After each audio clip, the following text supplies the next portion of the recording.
दोस्तों, मेरी चैनल पर आपका हार्दिक स्वागत है। अभी हाल ही में मुझे एक दो अनुभव हुए, तो मुझे लगा कि आपके साथ शेयर करना ज़रूरी है। और जैसा कि आपको पता है कि जब मुझे कुछ अनुभव होता है ज़िंदगी में, तो मैं कुछ ना कुछ टॉपिक लेकर उसको आपके साथ शेयर करता हूँ। अभी हाल ही में मैं एक मॉल में गया था, या सुपर मार्केट कह लीजिए। वहाँ मैंने कुछ सामान ख़रीदा और बिलिंग काउंटर पे गया और अपना बारी का इंतज़ार करने लगा लाइन में लगकर। तो मेरे सामने वाला जो लड़का था उसने अपना बिलिंग करवाया और वो निकल गया। जैसे ही मैं आगे बढ़ा, अचानक एक महिला आई जो काफ़ी पढ़ी लिखी दिख रही थी। उन्होंने मुझे क्रॉस किया और अपना सामान काउंटर पर रख दिया। मुझे बड़ा आश्चर्य हुआ कि भाई ये देख नहीं रही कि एक सीनियर सिटीजन काफ़ी देर से लाइन में लगा हुआ है, लेकिन उसने बड़ा इत्मीनान से अपना सामान काउंटर पर रखा और अपनी बिलिंग करवाई। खैर मैं शांति से उसको देखता रहा। जब वो चली गई फिर मैं आगे बढ़ा, लेकिन हद तो ये हो गई कि उसी समय एक यंग मैन मुझे क्रॉस करने की कोशिश करता हुआ अपना सामान काउंटर पर रखने लगा।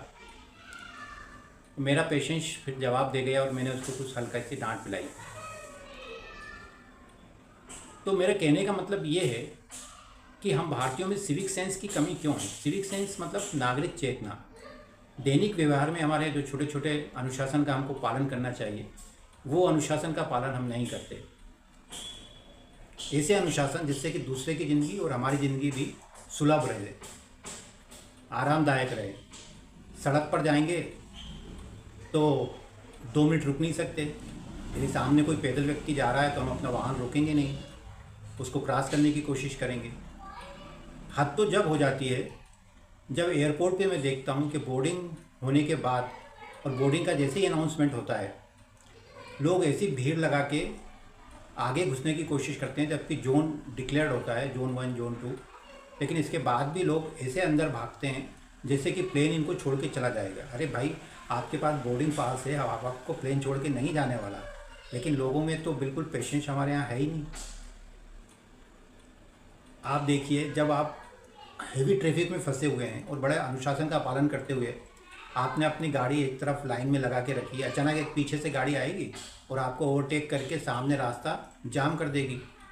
उनमें इतना भी दिमाग नहीं है कि सामने से जो गाड़ियाँ आ रही हैं वो फिर कैसे क्रॉस करेंगी, और जाम बढ़ता ही चला जाता है।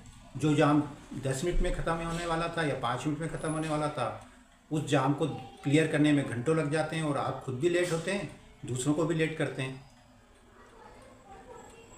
तो मेरा कहने का मतलब ये है कि जब हम अपने आप को विश्व गुरु कहते हैं, तो विश्व गुरु का मतलब ये होता है कि भाई हम ऐसे आदर्श अपनाएं जिसका पालन दूसरे भी करें। लेकिन जब हम ही अपने आदर्शों का या अपने को डिसिप्लिन मेंटेन नहीं कर पाते, तो फिर हमारी तरफ से क्या मैसेज जाएगा विश्व को, या बाहर से जो फॉरेनर्स आते हैं वो हमारे बारे में क्या सोच कर जाते हैं। ये तो आप यूट्यूब चैनल पर जाकर देख ही सकते हैं।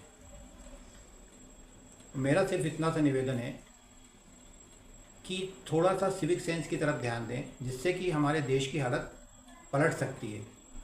और उसमें आपको बहुत कुछ प्रयास नहीं करना पड़ता, केवल एक छोटी सी समझदारी हमारे देश को बहुत आगे ले जा सकती है, हमारे देश का एक इम्प्रेशन बाहर बना सकती है।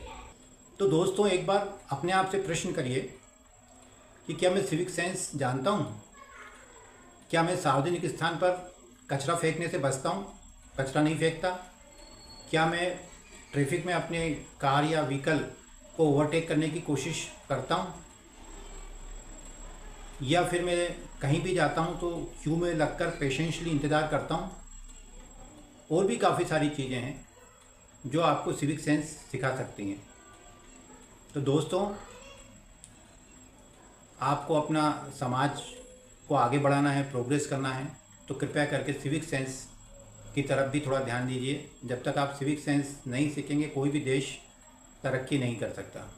धन्यवाद। आज के लिए सिर्फ इतना ही।